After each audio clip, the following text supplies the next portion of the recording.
हरियाली तीज कथा। शिवजी ने पार्वती जी को उनके पूर्व जन्म का स्मरण कराने के लिए तीज की कथा सुनाई थी। शिवजी पार्वती जी से कहते हैं, हे पार्वती, तुमने हिमालय पर मुझे वर के रूप में प्राप्त करने के लिए घोर तप किया था। तुमने अन्न जल का त्याग कर दिया था, पेड़ पौधों के पत्ते खाए, सर्दी गर्मी और बरसात में कष्ट सहे। तुम्हारे पिता तुम्हें इस तरह देखकर अत्यंत दुखी थे। नारद जी तुम्हारे घर पर पधारे और उन्होंने कहा कि मैं विष्णु जी के कहने पर आया हूँ। वह आपकी कन्या से प्रसन्न हैं और उनसे विवाह करना चाहते हैं। आप अपनी राय बताएं। पर्वतराज प्रसन्न हो गए और तुम्हारा विवाह विष्णु जी से करने को तैयार हो गए। नारद जी ने विष्णु जी को यह शुभ समाचार सुना दिया, पर जब तुम्हें पता चला कि तुम्हारा विवाह विष्णु जी से तय हो गया है तो तुम्हें बड़ा दुख हुआ। तुमने अपने मन की बात अपनी सहेली को बताई कि तुम मुझे मन से अपना पति मान चुकी हो।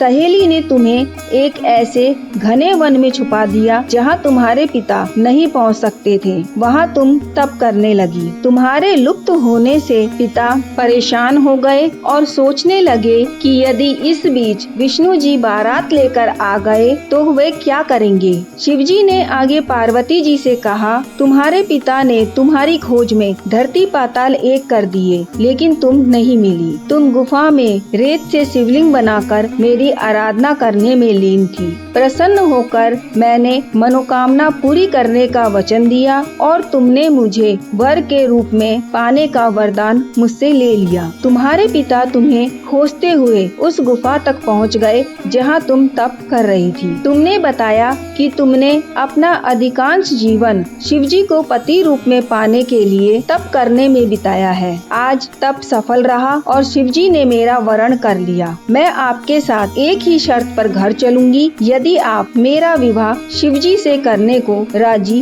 हो जाएं। तुम्हारे पिता मान गए। बाद में विधि विधान के साथ हमारा विवाह किया गया। हे पार्वती, तुमने जो कठोर व्रत किया था उसी के फल स्वरूप हमारा विवाह हो सका। इस व्रत को निष्ठा से करने वाली स्त्री को मैं मनवांछित फल देता हूँ। उसे तुम जैसा अचल सुहाग का वरदान प्राप्त हो।